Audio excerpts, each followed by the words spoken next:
Chegamos ao momento mais importante e mais aguardado desta noite, que é a ministração, a pregação, o querigma da palavra de Deus.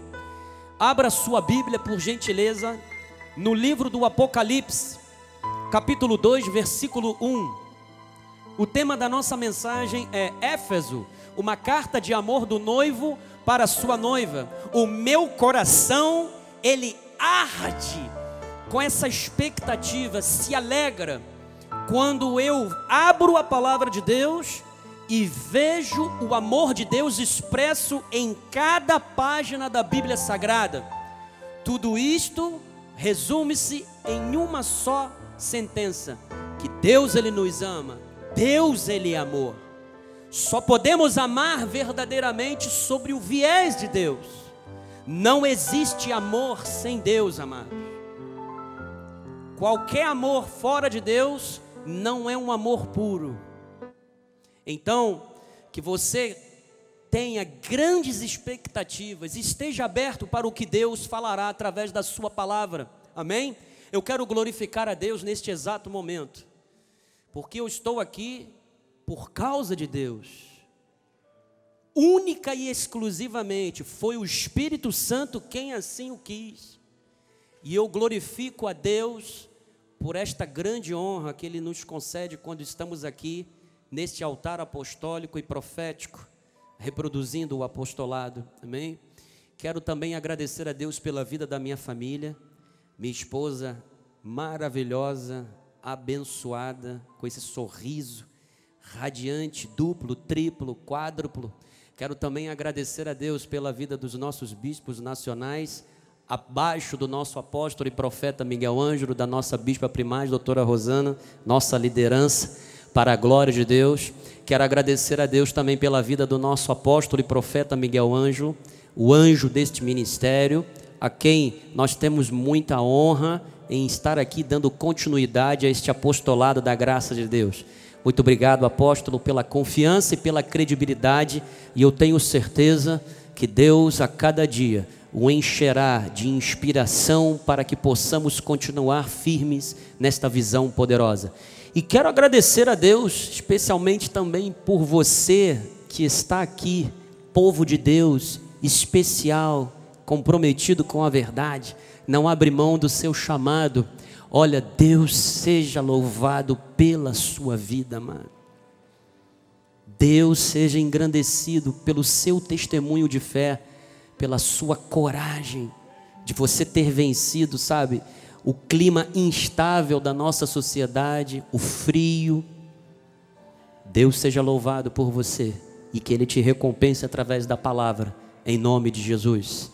Diz assim a palavra do Senhor: ao anjo da igreja em Éfeso escreve: estas coisas diz aquele que conserva na mão direita as 7 estrelas e que anda no meio dos 7 candeeiros de ouro. Que esta palavra comece desde já a produzir no seu coração não somente frutos a 30, mas a 100 por 1 da semente, porque você é terra fértil. E te agradecemos, o Espírito Santo, porque aqui estão os teus eleitos, aqueles que serão transformados, renovados pela tua palavra, em nome de Jesus. E os eleitos que recebem, digam amém. Glórias a Deus. Bispo Mike, muito obrigado. Deus seja louvado. A palavra de Deus é um tratado, é uma carta de amor de Deus por sua criação, por seus eleitos. Ela descreve a relação de Deus com os seus filhos, a sua noiva, a sua igreja. João, ele começa a anotar 7 breves cartas direcionadas às igrejas de Éfeso, Esmirna, Pérgamo, Tiatira, Sardes, Filadélfia e Laodiceia. São as 7 cartas de Cristo para a sua noiva, as 7 igrejas da Ásia. Os cristãos estavam sendo perseguidos duramente por Roma e também por aqueles falsos judeus A religião do Império Romano era a religião do imperador, todos tinham que venerar o imperador, mas Roma tolerava a crença do judaísmo, ou seja, permitiu com que eles desenvolvessem a sua fé, a sua crença. Logo, estes mesmos judeus se infiltravam dentro das igrejas para simplesmente servirem como também dedo duro, delatores, porque somente o imperador romano poderia e deveria de ser adorado. Logo, eles se encontravam secretamente. A construção de casas de oração e de adoração somente ocorreram a partir do ano 313 depois de Cristo. Olha quanto tempo isto passou a acontecer. 313 depois de Cristo. Foi quando Roma legalizou o cristianismo. E aí houve o casamento da igreja com o Estado. Nas 7 cartas, através de João, o noivo se dirige a problemas específicos. E hoje trataremos especificamente de Éfeso. Entenderemos que o Cristo que nos encoraja e nos motiva é o mesmo que disciplina os seus filhos. Das 7 igrejas da Ásia, somente 2 não sofreram crítica, correção ou julgamento. Tratam-se de Esmirna e Filadélfia.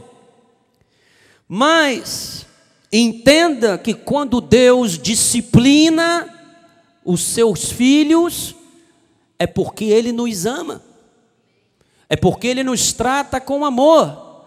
Muitos veem os juízos de Deus como o derramar, Deus extravasando a sua ira. Só que nós precisamos entender que os juízos de Deus também nos ensinam. Os juízos de Deus são para evidenciar uma única mensagem por detrás deles: é o amor de Deus pelo seu povo. A lei, o legalismo, costuma expor o juízo de Deus como algo escabroso, aterrorizante. Mas na graça de Deus, até mesmo os eleitos, quando observam os juízos de Deus, eles veem o amor de Deus pelo seu povo. Porque quando Deus faz justiça, é em favor do seu povo, mas é também em favor daquele que é desfavorecido, daquele que é injustiçado, daquele que não tem como se defender. Deus assume a defesa, Deus se interpõe. Então, amados, o número 7, ele simboliza a totalidade e a perfeição. Por exemplo, Deus fez o mundo em 6 dias, e ao 7º ele descansou. Isto significa o quê? Totalidade, perfeição. Logo, as 7 cartas para as 7 igrejas são para toda a igreja, de todas as eras. Existe um viés teológico em que eles separam cada carta dessas igrejas por períodos ou eras ou momentos que a igreja historicamente vivenciou. Mas o livro do Apocalipse, ele aponta uma mensagem para a igreja como um todo. As 7 cartas representam todas as igrejas, independentemente de épocas específicas. Vamos entender um pouquinho o contexto de Éfeso, para que estejamos sensíveis àquilo que Deus quer transmitir nesta noite. O que o noivo deseja para a noiva. Como é que ele descreve? Como é que ele se manifesta à sua noiva?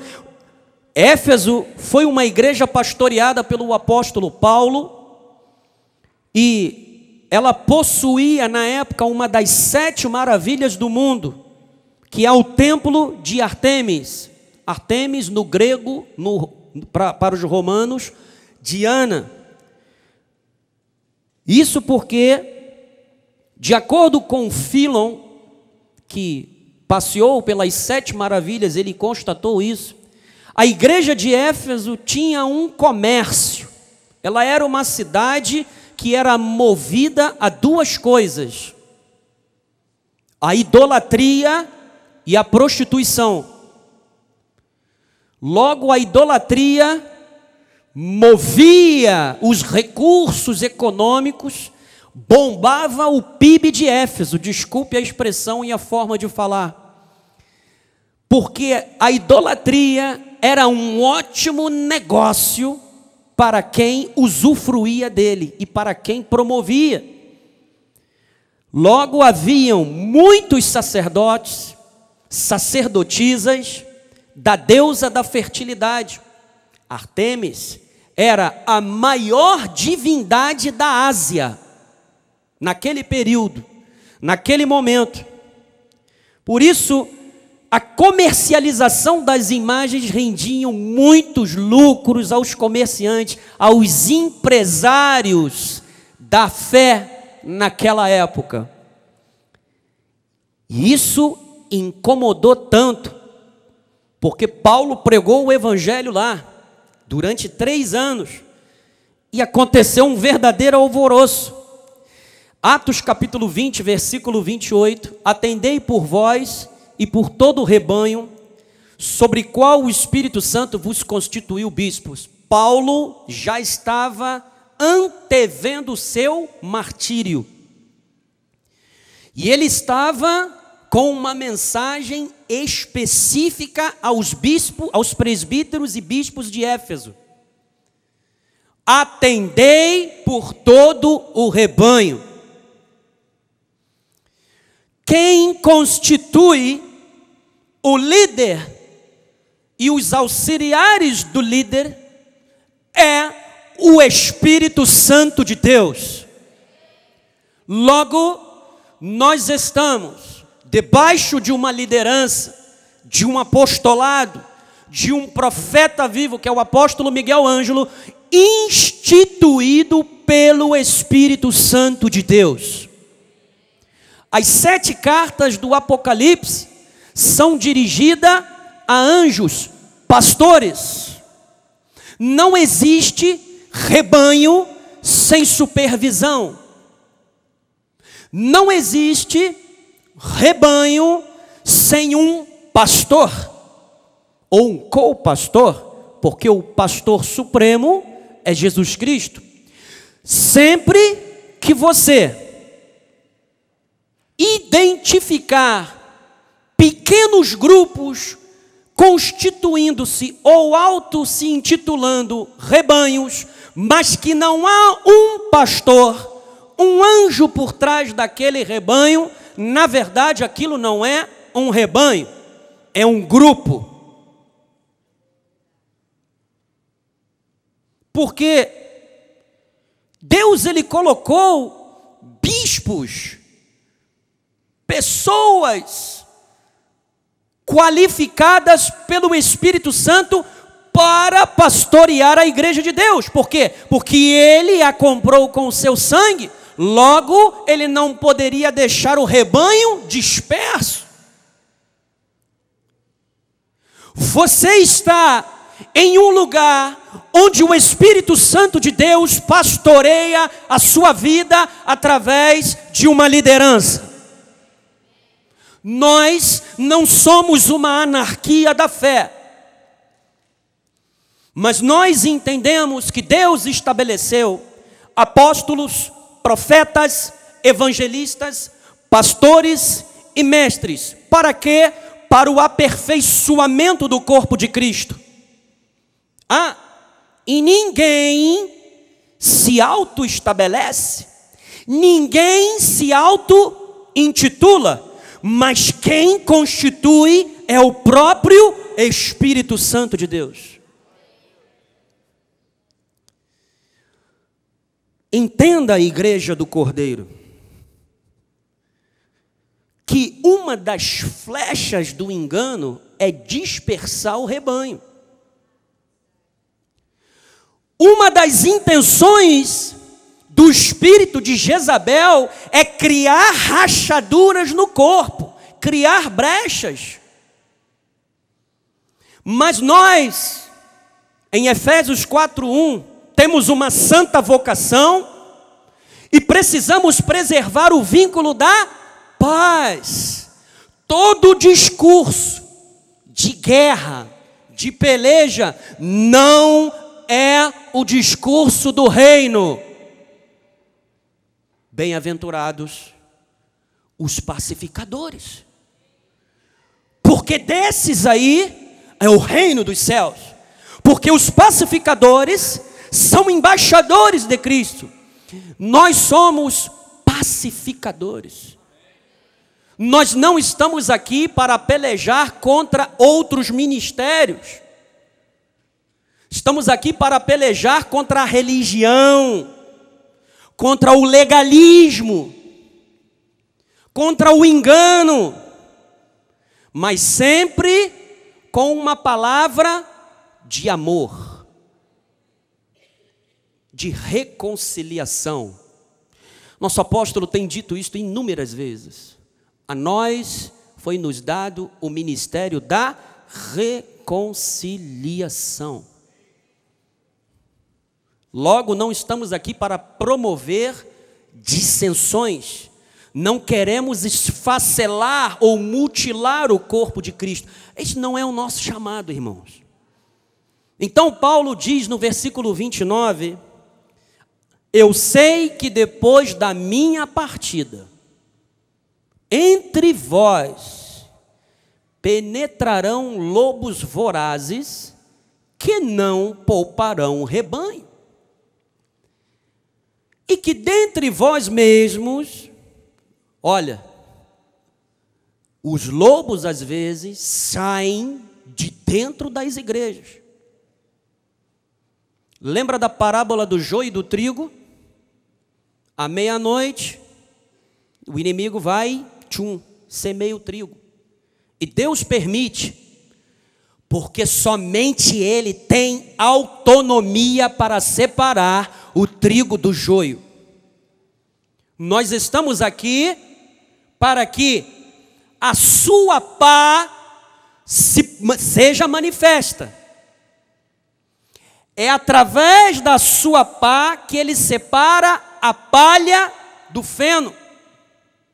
É Ele quem faz esta separação através da sua palavra. E Ele diz, falando coisas pervertidas para arrastar os discípulos atrás deles. Portanto, vigiai. O ofício do bispo é supervisionar, cuidar do rebanho. Lembrando-vos de que por 3 anos, veja, Paulo ficou 3 anos em Éfeso. Noite e dia não cansei de admoestar com lágrimas a cada um. Versículo 32. Agora, pois, encomendo-vos ao Senhor e à palavra da sua graça, que tem poder para vos edificar e dar herança entre todos os que estão sendo, entre todos os que são santificados. É a palavra que produz em nossa vida um comportamento digno da obra do Cordeiro. Ele nos justificou, Ele nos santificou, logo os nossos frutos precisam ser de acordo com a obra que Ele fez nas nossas vidas. Então, volta lá, Joás, por favor, em Apocalipse 2:1. Conferimos na semana passada que os 7 estrelas, ou as 7 estrelas, são os 7 pastores. O candeeiro são as igrejas. Observamos também o que era o candeeiro, qual era a função dele, que era trazer luz, trazer o conhecimento e o entendimento de quem é Deus, o que Ele fez por nós e o que Ele quer fazer através da sua igreja. Então, após isto, no versículo 2, Jesus ele começa ensinando o que é uma verdadeira retórica.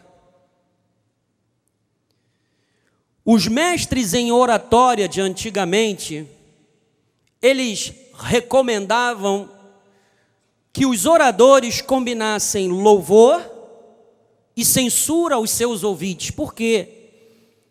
Para que eles não estivessem fechados à palavra, à mensagem. E assim se resguardavam do quê? De uma lisonja populista. Ou seja, você tinha uma linguagem rebuscada, nobre. Então, Cristo ele começa dizendo o seguinte: conheço as tuas obras. Deus ele sabe de tudo. Não há nada que venha deixar Deus de boca aberta. Porque Ele é atemporal. Deus, os seus olhos percorrem toda a terra e todos os corações ao mesmo tempo. E Ele sonda. A igreja de Éfeso, ela era uma igreja envolvida com a obra de Deus. Tanto o teu labor, como a tua perseverança. Ou seja, Jesus está dizendo o seguinte: olha, eu conheço as tuas obras e eu sei que você é envolvida com a obra. E o envolvimento com a obra de Deus é algo necessário. Todos nós que fazemos parte do ministério, precisamos estar envolvidos com a liderança, com o apóstolo, com o bispo Sérgio, que é o líder do corpo ministerial, porque a igreja de Éfeso era uma igreja que trabalhava, ela estava envolvida com tudo na obra de Deus. Ela não era somente uma boa igreja no papel, ela era uma igreja de ação. Ela praticava o evangelho de Jesus. E a palavra labor vem do grego kopos. Kopos dá o significado de intenso trabalho unido a aborrecimento e fadiga. Ou seja, o trabalho na obra de Deus envolve intenso trabalho. E às vezes, amado, nós vamos ter aborrecimentos. Há pessoas que falam assim: não pode, na obra de Deus. Amado, a igreja é um corpo feito de pessoas. E fadiga, às vezes, é algo cansativo. Você imagina o trabalho da coordenação? É fadigante. Porque às vezes, quando nós estamos lá almoçando, nós temos que aguardar o bispo Sérgio, porque ele está descascando abacaxi na hora do almoço. É fadigante. O nosso apóstolo, há mais de 39 anos pregando, com cirurgias nas pernas. Suas filhas sabem melhor do que nós. Às vezes ele está aqui em cima, no limite.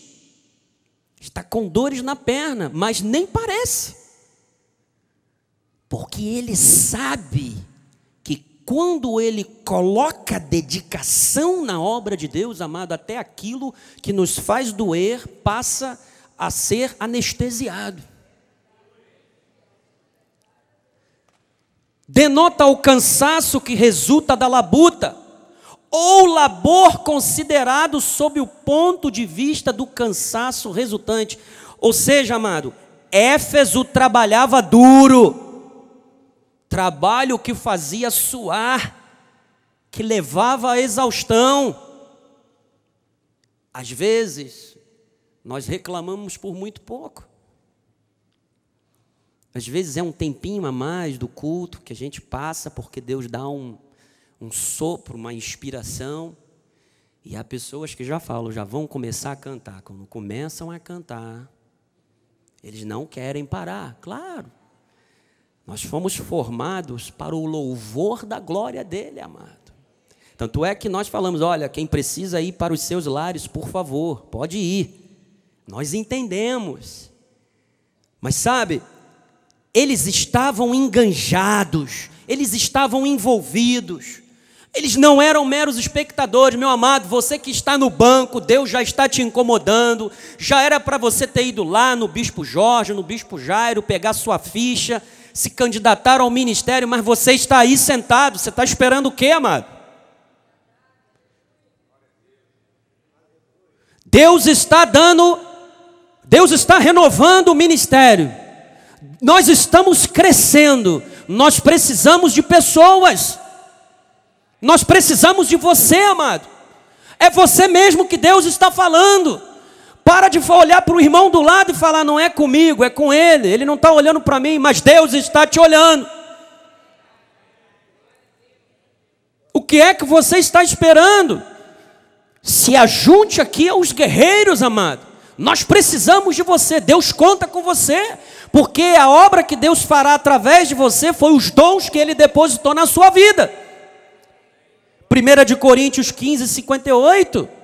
Portanto, meus amados irmãos, eu aprendi este versículo quando eu entrei para o ministério. Eu sei ele de cor.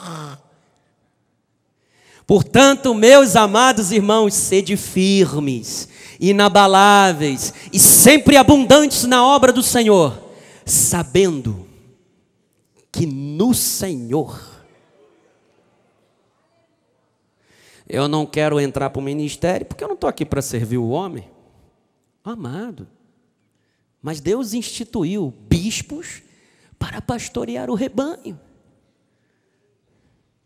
E não se preocupe não, porque nós daremos conta a Deus de tudo. Se você também comparecerá diante do tribunal de Cristo para receber galardão, não mais sofrer dano, quanto mais os líderes, o apóstolo.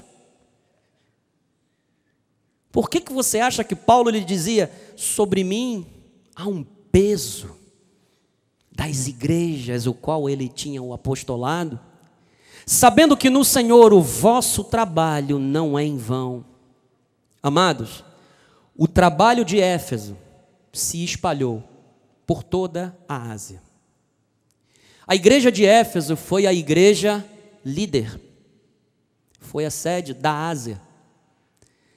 Por isso é que ela teve o seu primeiro endereçamento.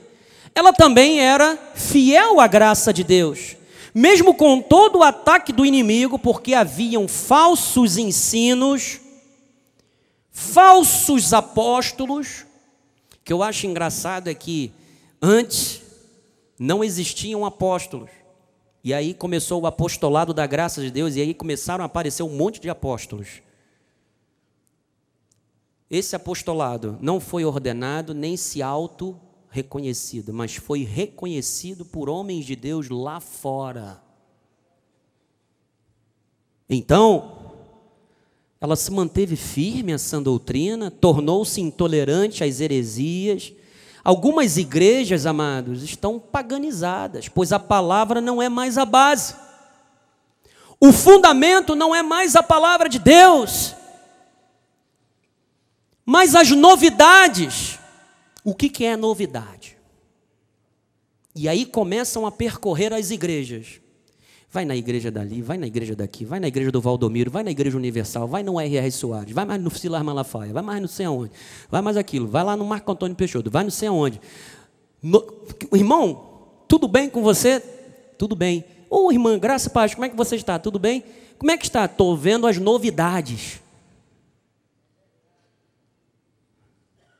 Desde quando o evangelho é uma arte circense? Nós não precisamos de novidade além daquela que a palavra de Deus produz a cada dia na nossa vida. buscam experiências e não a verdade. As experiências, irmãos, são válidas desde que elas estejam submetidas ao que a palavra de Deus diz. Querem sentir antes de pensar. Não querem Deus, querem o que Deus tem a oferecer, querem as bênçãos. Pregam o que dá ibope. Vamos lá, vamos entrar no Google Trends, vamos ver o que é que está na moda. Pá! Ah, vou pregar sobre isso. Entra na internet, trocentos sermões online. Ah, está aqui. É aqui que eu vou fazer. E o fundamento da palavra?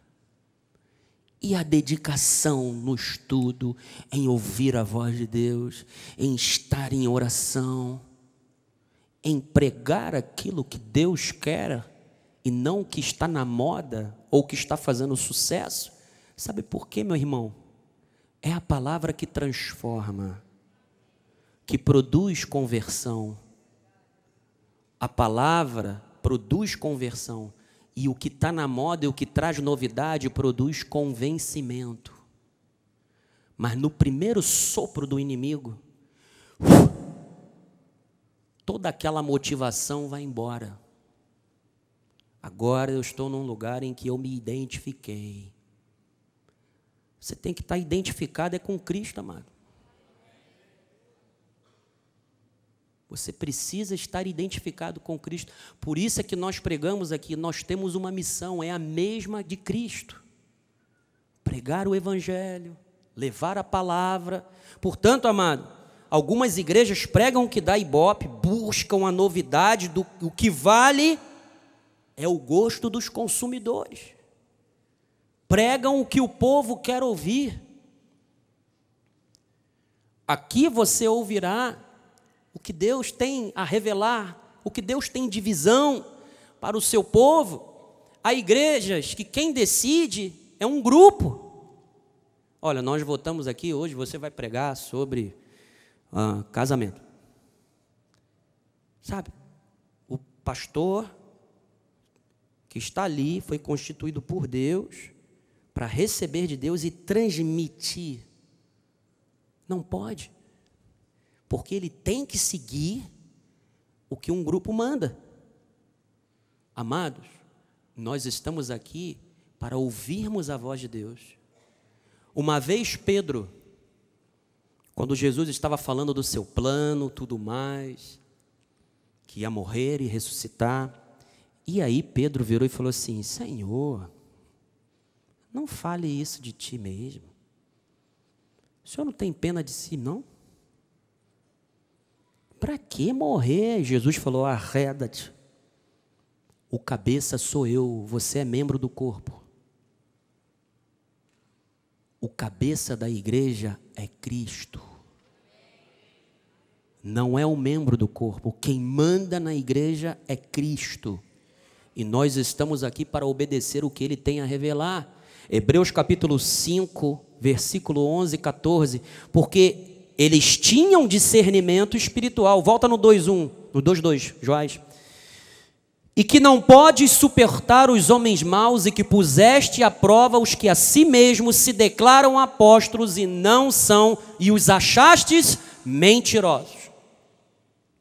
Então eles tinham discernimento espiritual, eles sabiam identificar o engano. Hebreus 5, 11 a 14. A esse respeito temos muitas coisas que dizer e difíceis de explicar, porquanto vos tende tornados tardios em ouvir. Bispo, eu não entendo, sabe? Porque o irmão da igreja tal, ele fala da Trindade. Eu não entendo. Um mistério, você só terá a plenitude do entendimento quando você estiver na eternidade. Nós entendemos um só Deus. Nós não entendemos um Deus tripartido. Um só Deus. Pai, Filho e Espírito Santo. Se não fosse um mistério, todos nós saberíamos. mas é porque as pessoas têm sido tardios em ouvir. Próximo. Pois com efeito, quando devias ser mestres, atendendo ao tempo decorrido, tendes novamente necessidade de alguém que vos ensine de novo quais são os princípios elementares, e tem pessoas que estão nesse mesmo ciclo, vira e mexe, retorna aos rudimentos. Lá de Hebreus 6. Tende necessidade que alguém vos ensine, vos tornastes como necessitados de leite, não de alimento sólido. Ora, todo aquele que se alimenta de leite é inexperiente na palavra da justiça, porque é criança. Há pessoas, há irmãos que já deveriam de ser adultos e ainda são bebês espirituais. Mas o alimento sólido é para os adultos, para aqueles que pela prática têm as suas faculdades exercitadas para discernir não somente o bem, mas também o mal.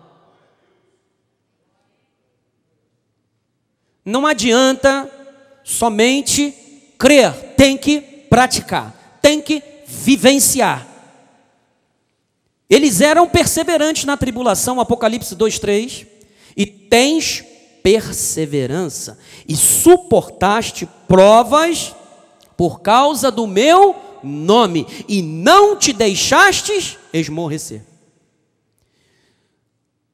Os irmãos que estão em busca de novidade, quando vem a tribulação, sofrem o dano. Não estão com as suas casas edificadas sobre a rocha. Eu me lembro quando o apóstolo falava que era crente borboleta, voando em cada lugar, procurando algo. Mas eles tinham perseverança. Não era fácil ser crente em Éfeso. Por volta dos anos 90 depois de Cristo, adoração ao imperador Domiciano, que tinha uma estátua de 8 metros de altura, começou a ser implantada. Eram perseguidos por não se curvarem à idolatria, não abriram mão do seu chamado, da sua vocação, mas antes se mostraram como verdadeiros discípulos de Cristo. Amados, não há coroa sem cruz, sem renúncia. Precisamos renunciar à nossa carne, o nosso ego, o nosso eu. O mal e o bem se repelem mutuamente. Marcos 8, 34, 35. Então, convocando a multidão e juntamente os seus discípulos, disse-lhes: se alguém quer vir após mim, a si mesmo se negue, tome a sua cruz e siga-me. Quem quiser, pois, salvar a sua vida, perdê-la.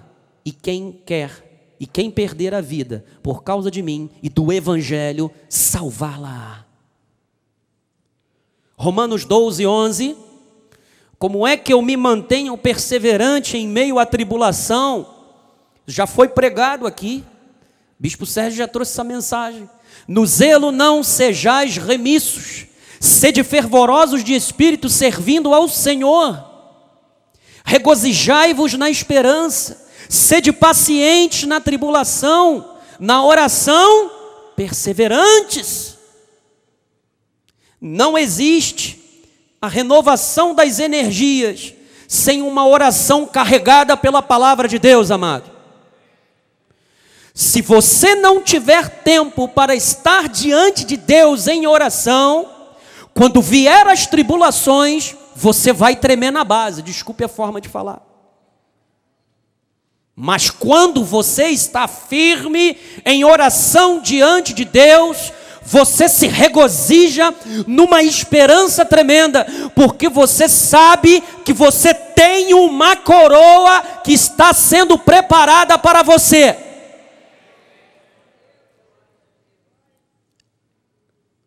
Agora, vamos entrar na parte em que o Cristo analisa profundamente a sua noiva.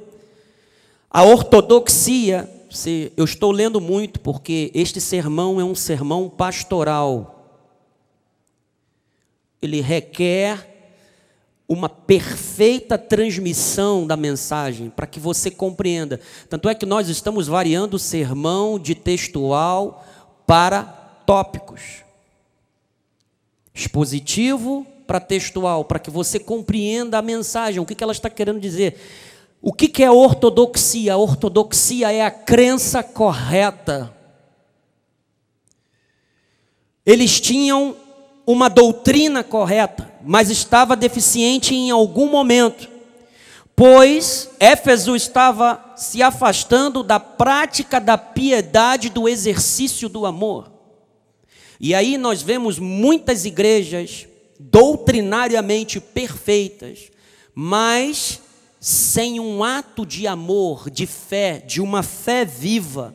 Os efésios não podiam tolerar falsos ensinamentos, e ao lidar com a heresia e disciplinar aqueles que não eram saudáveis na doutrina, eles passaram a ser severos, passaram a ser críticos, passaram a serem censuradores, porque ao enfatizar a solidez da doutrina, meu amado, e verificar a forma de crer dos seus companheiros, a igreja abandonava a característica peculiar do evangelho, que é ser amoroso.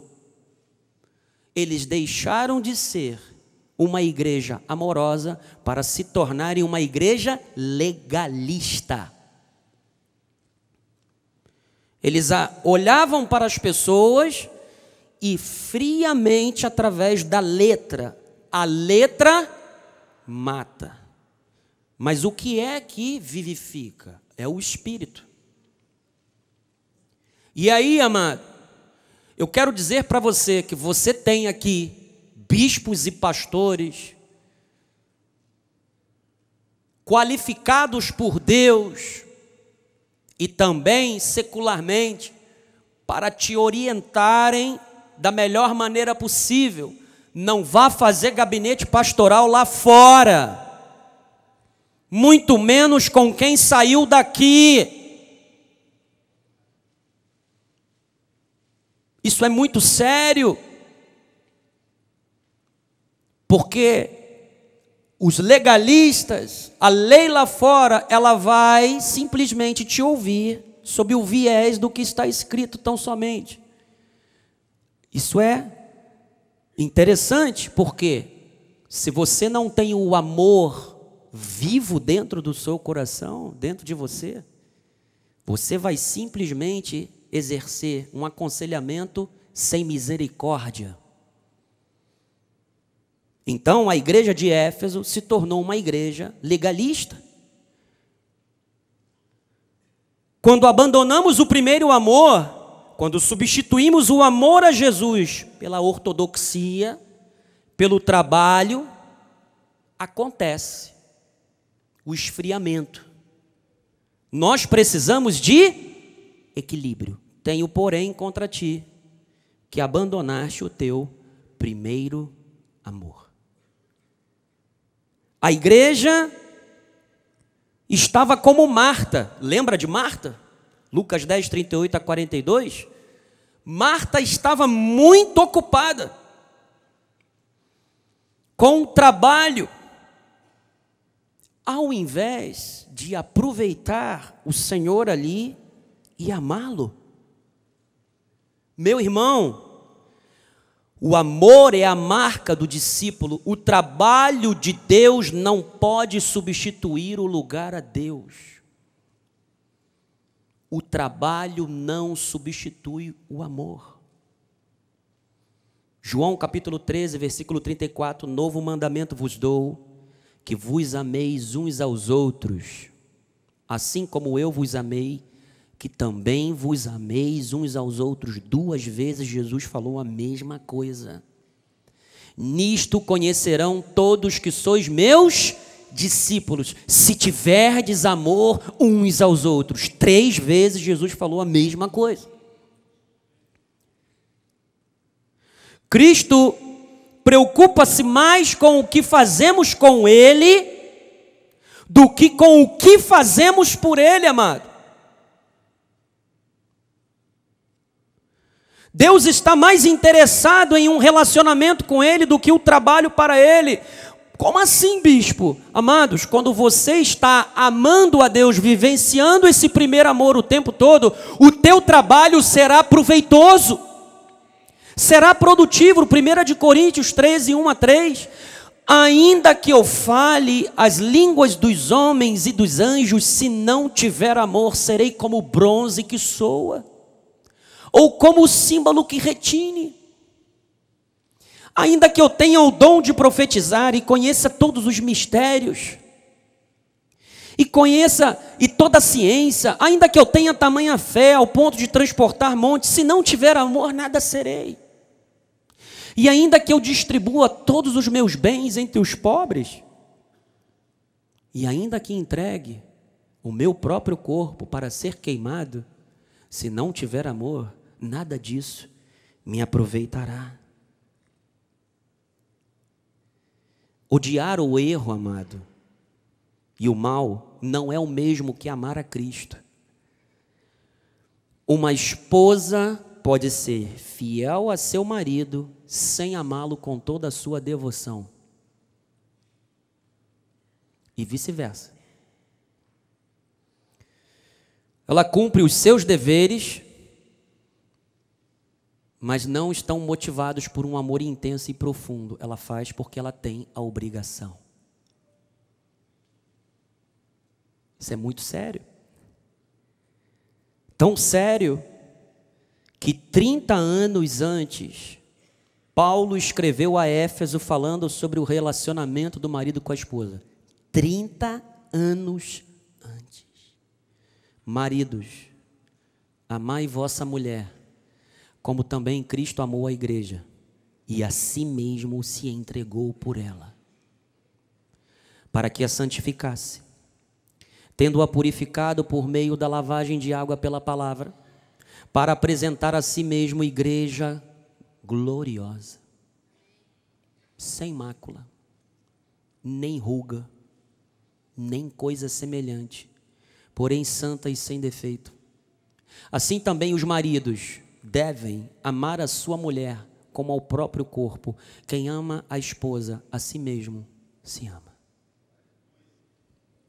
30 anos antes, o Espírito Santo usa o apóstolo São Paulo para explicar como é que é um matrimônio. E ele diz que grande é o mistério, mas ele se referia a Cristo e a igreja. O que Deus espera de nós é que o amemos com intensidade, com todo o nosso coração. Versículo 5 de Apocalipse 2.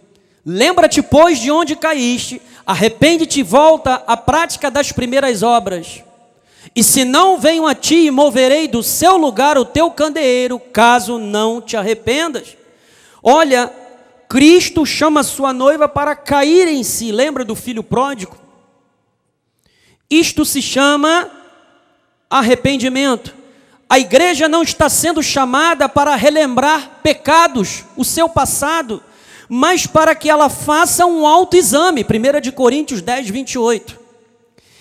Porém, se alguém vos disser isto é coisa sacrificada a ídolo, não comais por causa daquele que vos advertiu e por causa da consciência. Consciência, digo, na tua propriamente, mas a do outro, pois, por que há de ser julgada a minha liberdade pela consciência alheia? Se eu participo com ações de graças, por que hei de ser vituperado por causa daquilo, por que dou graças? Portanto, quer comais, quer bebais ou façais outra coisa qualquer, fazei tudo para a glória de Deus. Ou seja, Paulo está falando o seguinte: quando nós nos autoexaminamos, significa que nós estamos sendo o quê? Espirituais. Paulo, quando ele diz, e aí o erro foi meu, Joás, é 1 Coríntios 11, eu vou ler para você, retifica aí, perdão. Porque se nós julgássemos a nós mesmos, não seríamos julgados. Paulo está falando sobre a ceia. Aquele que come a ceia sem um autoexame. E ele diz, mas quando julgados, somos disciplinados pelo Senhor para não sermos condenados com o mundo. Se você não fizer um auto-julgamento, um autoexame, em qualquer área da sua vida, a Bíblia diz que Deus nos disciplinará. E eu quero te dizer que arrependimento não é remorso, arrependimento é atitude. Deus nos disciplina porque somos filhos dele. Hebreus 12, 4. Ora, na vossa luta contra o pecado ainda não tendes resistido até o sangue. E estáis esquecido da exortação que como a filhos discorre convosco. Filho meu, não menosprezes a correção que vem do Senhor. Nem desmaies quando por ele és reprovado. Porque às vezes a disciplina de Deus choca. Amado, todas as vezes que ouvimos a palavra de Deus, Deus nos chama a um autoexame. Nós somos confrontados com a palavra, porque há algo na nossa vida que precisa ser mudado. E quando nós não mudamos, não fazemos este autoexame, Deus nos disciplina. Porque o Senhor corrige a quem ama e açoita todo filho a quem recebe. Tem um livro do nosso apóstolo que fala, sem santificação ninguém verá o Senhor. Esse tema está esmiuçado e eu te aconselho a que você compre. Porque o Senhor corrige a quem ama e açoita todo filho que recebe. Próximo, Jorge. É para a disciplina que perseverais. Deus vos trata como filhos. Deus somente disciplina, corrige e açoite quem é filho. Quem vive, me perdoe a forma como eu vou falar, totalmente aloprado lá fora e não acontece nada, tem algo de errado.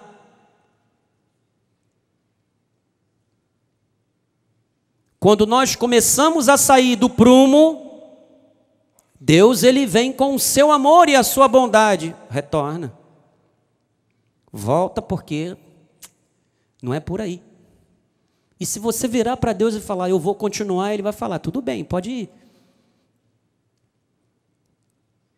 Porque às vezes o ser humano precisa, sabe, simplesmente ter um insucesso por causa da arrogância. Às vezes nós somos muito arrogantes. Para que eu vou orar? Oração é sinal de fraqueza. Eu não preciso de orar. Quem ora é fraco, graças a Deus. Fracos na carne. Mas o Espírito é quem nos levanta e nos sustenta sempre.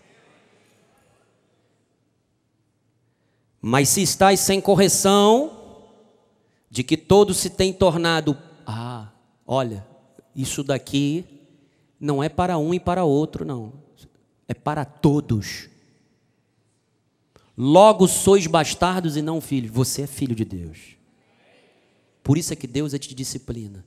Por isso é que às vezes acontecem situações nas nossas vidas em que Deus permite com que a gente reflita, com que a gente pare. Deus usa de situações, de pessoas, para que a gente, sabe, pare um pouco, faça um autoexame. O homem espiritual, ele não é julgado por ninguém, porque ele se auto-julga. E quando ele não se julga, Deus o julga, Deus o disciplina, Deus o corrige, mas é porque ele é filho. Deus não é um Deus sádico, em que ele tem prazer quando você sente dor, não. Deus não diz, olha... Já te falei para você parar de enfiar o dedo na tomada. Já que você quer enfiar o dedo na tomada, vai lá, vai firme. Não! Deus sempre vai falar: não coloque o dedo na tomada, você vai levar um choque.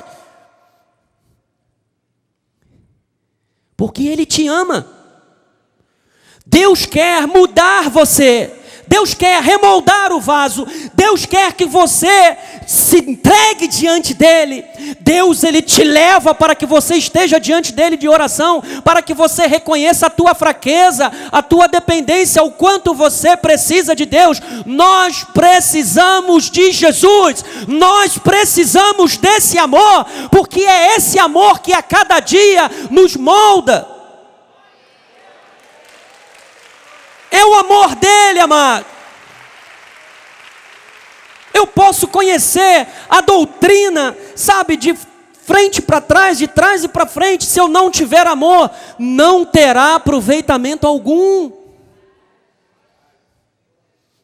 Eu posso profetizar, eu posso levantar paralítico, fazer o que for. Se a minha motivação não for o amor e a misericórdia, aquilo não serve para nada.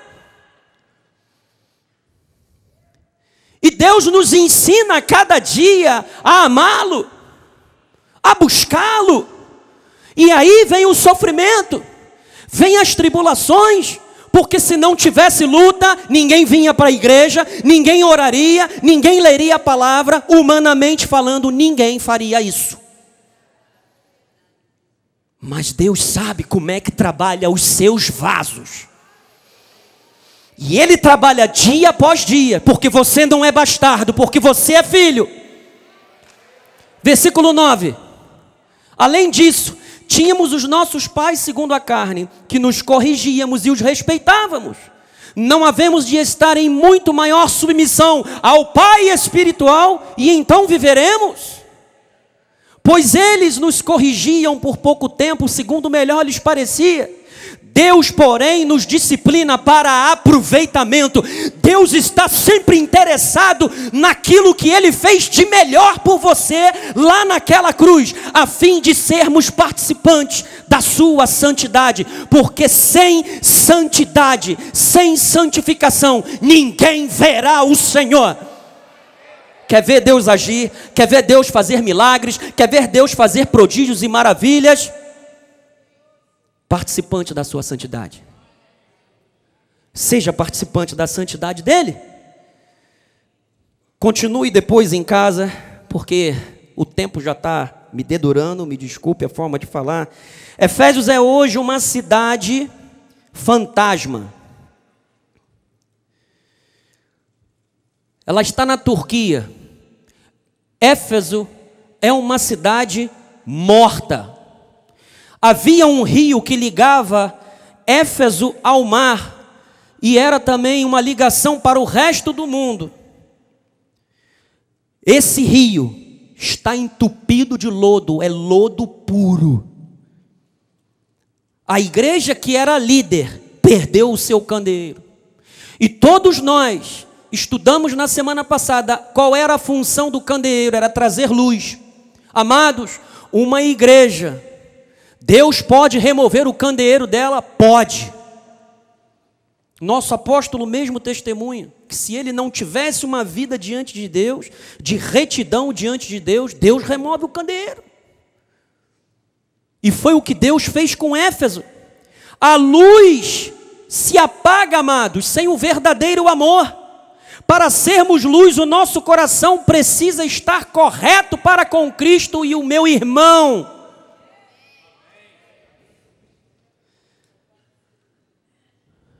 Apocalipse 2,6. Tens contudo a teu favor que odeias, já estamos terminando, que odeias as obras dos nicolaítas, aos quais eu também, tenho mais 10 minutinhos, as quais eu também odeio. E aí Jesus expôs as qualidades, depois veio com a crítica, e ele disse, olha, você precisa voltar ao primeiro amor, ou seja, você precisa voltar aos frutos do arrependimento. Você precisa se voltar para mim e entender uma coisa. Eu estou mais interessado da forma como você se relaciona comigo do que o que você faz para mim. Igreja, Ele está voltando. Domingo que vem você vai ter uma aula aqui maravilhosa através do nosso apóstolo, as bodas do Cordeiro. Isso não é uma fábula, isso não é uma figura de linguagem, isso é real. E quando Deus fala de um relacionamento de um noivo com uma noiva, eu quero que você saiba o que é que Deus quer transmitir através dessas palavras. Ele não quer uma noiva fria, apegada à letra, legalista, mas Ele quer um coração ardente. Ele quer fogo. Ele quer que você esteja ligado na videira,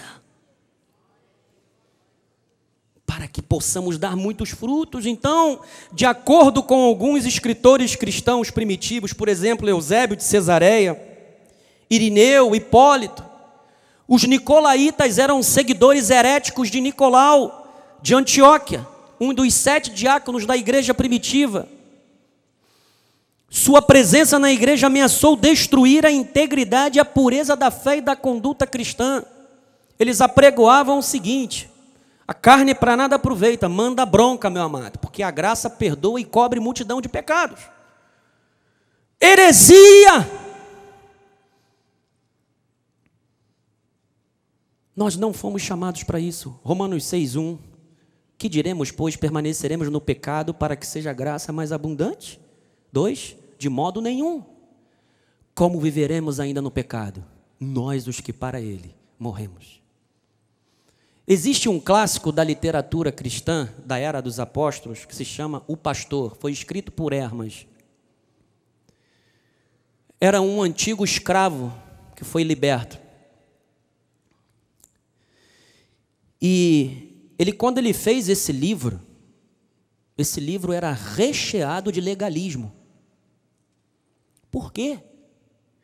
Porque a igreja estava dentro dela aflorando esses falsos ensinos. Hoje tudo é permitido por causa do amor. O amor perdoa tudo. É verdade, o amor tudo sofre, tudo crê, tudo suporta. Mas o amor não é amor se não for em Deus. Muito cuidado com as mensagens de amor que você tem ouvido. O amor, ele transforma. O amor não convence, tá? O amor, ele transforma. O que é isso? Eu agia de uma forma, agora eu ajo de outra. Se você está ouvindo, ou se tem alguém do seu convívio que está ouvindo um evangelho, e que essa pessoa está ouvindo, que ela tem que continuar da forma como ela está, porque quem faz a obra é Deus, está errado. Está errado. Com amor, com mansidão, sem nos acharmos os donos da verdade, conforme Cristo.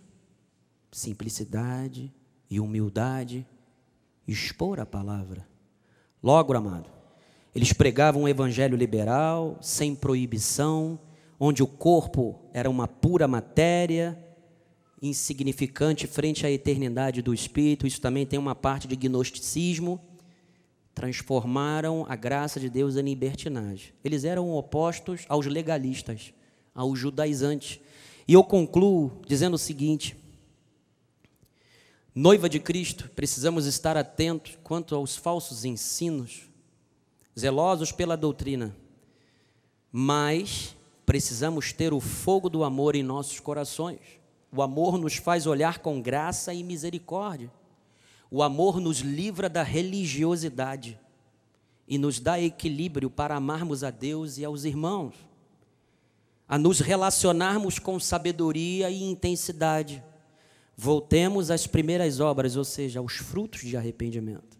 Façamos uma autoanálise, diariamente, semanalmente. O vencedor é o que se alimenta da árvore da vida, é o que tem intimidade com Deus. Versículo 7, para encerrar: quem tem ouvidos ouça o que o Espírito diz à igreja. O Espírito profético continua falando à igreja. Quem tem ouvidos, ouça o que o Espírito diz às igrejas. Ao vencedor. E aqui, ao vencedor, João está usando a imagem do militar, do atleta. É aquele que está pronto para conquistar, para sair vitorioso. Amado, a sã doutrina e a perseverança sem o amor são insuficientes. Agora, com o amor, nós conseguimos perseverar diante dos conflitos, diante das dificuldades, pois é o amor que nos mantém firmes à sã doutrina. E ele continua dizendo: dar-lhe-ei que se alimente da árvore da vida que se encontra no paraíso com Deus. O que é isso, bispo? É o próprio Cristo, é a comunhão com Deus, é a intimidade. Lá em Gênesis, a árvore da comunhão havia sido negligenciada, censurada, por causa da desobediência, o rompimento da comunhão, da intimidade de Deus com o homem. Mas no Apocalipse, e ele também termina com esta mesma árvore, Deus diz o seguinte: dar-lhe-ei que se alimente da árvore da vida que se encontra no paraíso de Deus. Ou seja, você que dá ouvidos é um vencedor. E o vencedor, ele prova da árvore da vida, ele se alimenta de Cristo, ele goza de intimidade, ele tem comunhão com Deus, porque ele é restaurada, porque esta é a vontade de Deus, porque assim disse o Senhor para as nossas vidas, amém? Vamos ficar de pé, por favor, em nome de Jesus. Eu passei 5 minutos, são 8h20, me perdoe, por favor, em nome de Jesus. Glórias a Deus. Vem cá, minha esposa amada minha, devagar, glória a Deus. Eu creio que Deus fez algo maravilhoso nos nossos corações, nas nossas vidas. Não pense você que quando o pregador lança a espada, ela é de 2 gumes. Ela está cortando aí, mas ela corta o altar também. O mesmo aproveitamento desta mensagem que você está tendo, Deus também está me proporcionando essa graça. Amém? Estenda suas mãos para o altar. A bispa Cristiane dará a bênção final em nome de Jesus. Que a graça de nosso Senhor Jesus Cristo, o amor de Deus e as doces consolações do Espírito Santo estejam para sempre em nossas vidas. Damos ordens aos anjos de Deus que nos guardem e nos livrem em todos os nossos caminhos. Chegaremos em casa em paz e segurança e teremos uma semana vitoriosa, porque somos vencedores em Cristo Jesus. Em nome de Jesus. Amém. Glória a Deus.